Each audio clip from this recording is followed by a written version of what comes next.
Olá pessoal, meu nome é Rodrigo Toledo, do site rodrigotoledo.com, e hoje eu gostaria de falar um pouquinho do Moto Max, se vale ou não a pena comprar o aparelho. Após umas 2 semanas, talvez mais de uso, eu consegui notar várias características desse aparelho que num primeiro momento você não tem assim tão claras, e hoje eu consigo falar um pouquinho melhor porque ele está num uso realmente pesado, tá?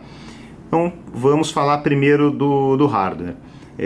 Primeira coisa que sempre me perguntam com relação a essa traseira aqui de nylon balístico, de tecido, realmente protege? Realmente vale a pena? Bom, vou te falar que depois desse tempo de uso, o que eu notei? O nylon ele acaba desfiando em alguns pontos, tá vendo? Bem pouquinho, isso 3 semanas, 2, 3 semanas de uso, ele puxa um pouquinho de fio. Alguns você consegue ajeitar, outros você acaba puxando, mas não me deu uma sensação de segurança, tá vendo? Aqui na lateral também.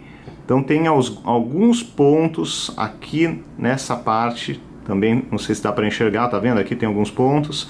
Então assim, isso com o tempo não deve ficar bom, e eu já encomendei uma capinha porque não tem como ficar sem, tá? Ele realmente desfia e não deve ficar bom isso com o passar do tempo, tá?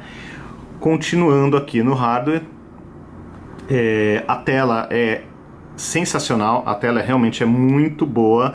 Comparando essa tela, por exemplo, com o Moto X da segunda geração, 2014, claro, a diferença ela existe, não é tão grande, mas aonde que você acaba notando? Por exemplo, nos ícones, eu vejo os ícones aqui mais nítidos, mais bonitos do que no Moto X. Mas assim, a diferença é pequena, não seria o suficiente para justificar a compra. Você falar, puxa vida, é muito melhor, eu preciso comprar por conta da tela. Não precisa, mas você nota uma diferença. Os botões físicos eu acabei me acostumando, não gosto 100% deles. Eu acho legal porque ele deixa a tela 100% do tempo livre, não fica com aquela história do Android normal, né, de você ver esses ícones sendo construídos aqui, né, naquela barrinha transparente, e depois sumindo quando você abre o aplicativo e voltando. Então você ganha esse espaço de tela, mas por outro lado a atualização para o Android 5.0 está chegando e todo mundo vai ter botão bonito, e eu vou continuar com esses botões antigos. Eu acho que pelo menos a Motorola poderia ter já feito esses botões no padrão novo, mas não é uma coisa que incomoda, tá? Não vejo nenhum problema, só acho que poderia ser um pouquinho melhor. Com relação à câmera, a câmera é muito boa, ela é uma câmera de 21 megapixels, se não me falha a memória. Consegui tirar umas fotos boas, mas confesso que ainda perde para as fotos que eu tirava no Lumia 1020 e no 808, que era ainda um Symbian, né, da Nokia. Aqui, para vocês terem uma ideia, não sei se vai ficar muito claro, mas aqui é uma foto noturna, não sei se vai dar para notar, mas tem bastante ruído aqui em cima, tá? E isso não acontecia com os aparelhos da Nokia. Então realmente a câmera ela é boa, mas ela tá dentro da média, não dá para esperar uma câmera super maravilhosa, super fantástica. Agora muita gente pergunta, ela é melhor do que a câmera do Moto X segunda geração, primeira geração? Ela é melhor. Ela é melhor do que dos dois aparelhos, é melhor do que o Moto G, tá? Era de se esperar pelo custo, né, pelo preço do aparelho, entendeu? Mas assim, não é espetacular, mas é boa.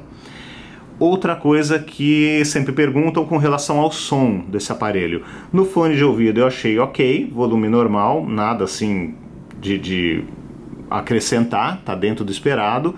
O volume do alto-falante externo, que é aqui em cima, ele fica nessa parte aqui, tá vendo? Nessa coluna, ele poderia ser melhor. Eu achei, num primeiro momento, que ele era até um pouquinho mais baixo do que o Moto X da segunda geração, Moto X da segunda.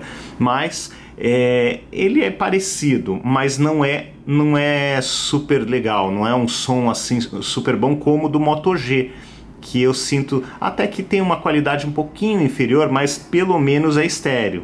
Entendeu? Então, até o Moto G ele acaba ganhando de aparelhos top como esse e como o Moto X, Moto Max e Moto X.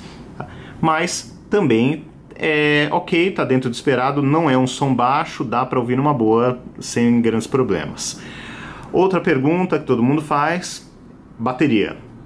Dura isso tudo mesmo? Como que é a bateria desse aparelho? Esse aparelho ficou ligado. Eu fui dormir, deixei ele ligado a noite inteira. Vamos dar uma olhada aqui como é que a bateria ficou. Olha, eu tive aqui, eu ainda tenho 63% da bateria e tenho mais 10 horas, não, foram 10 horas e 57 minutos de uso. Tá? Nessa tocada, acho que pelo menos mais umas 10 ou 15 horas de bateria eu devo conseguir. Então, o que isso significa? Significa um dia de uso intenso ou um dia e meio para o meu uso, tá? Eu uso bastante, eu jogo no celular, eu vejo vídeo antes de dormir, eu uso bastante, eu uso tudo quanto é rede conectado o tempo inteiro e uso também o relógio conectado com Bluetooth o dia inteiro e a noite inteira. Tá? Então, assim, é um consumo alto, até bem acima do que você costuma ver por aí.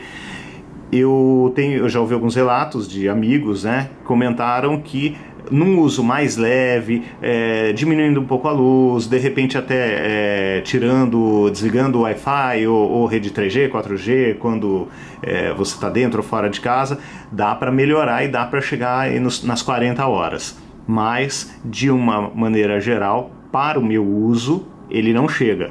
Mas eu acho que só de chegar ao final do dia sem eu precisar de uma tomada e ainda chegar com fôlego até para mais um pedaço do dia seguinte, para mim já matou, tá excelente, não tenho o que reclamar desse aparelho. Tá? Outra dúvida: esquenta o aparelho? Esquenta. Se você ligar um GPS ou se você estiver jogando, trabalhando com alguma coisa mais pesada, assistindo um vídeo e tal, ele esquenta o que todos esquentam. Isso não tem muito o que fazer, não chega a incomodar. Até porque você está com a mão aqui no tecido, no nylon, então a transferência não é tão grande quanto se fosse de repente um alumínio. Me pareceu um pouquinho menor, mas você sente o calor, sim. Então eu acho que é isso, os principais pontos são esses. Uma dificuldade que eu encontrei, só para fechar, foi de encontrar acessórios para ele. E realmente não tem uma capinha que seja. No evento até perguntamos, né, para a Motorola se haveria alguma chance de chegar algum acessório para esse aparelho, e o pessoal da Motorola disse que não, porque o aparelho era resistente, então não haveria essa necessidade. Como eu tive esse problema aqui, bem pequeno ainda, assim, dá para disfarçar numa boa, mas existe, então eu fiquei preocupado, quero proteger, não é um aparelho barato, então fui atrás de uma capinha, mas só consegui comprar fora do país. Aqui você não encontra. Mas eu acho que é necessário. Quem compra um aparelho desse, investir um dinheiro num aparelho desse, eu acho que vale a pena comprar uma capinha para proteger o investimento, principalmente, né, com essa questão do nylon, para não deixar o aparelho ficar feio. Então é isso, pessoal. E essas são algumas considerações sobre o Moto Max. Eu continuo achando que vale a pena. Tem um outro detalhe, né, que foram esses detalhes levantados no vídeo, mas eu ainda acho que vale muito a pena e, na minha opinião, ainda é o melhor Android do mercado. Eu acho que é super top o aparelho e vale a pena a compra, sim. Tá bom? Então é isso, pessoal. Até a próxima.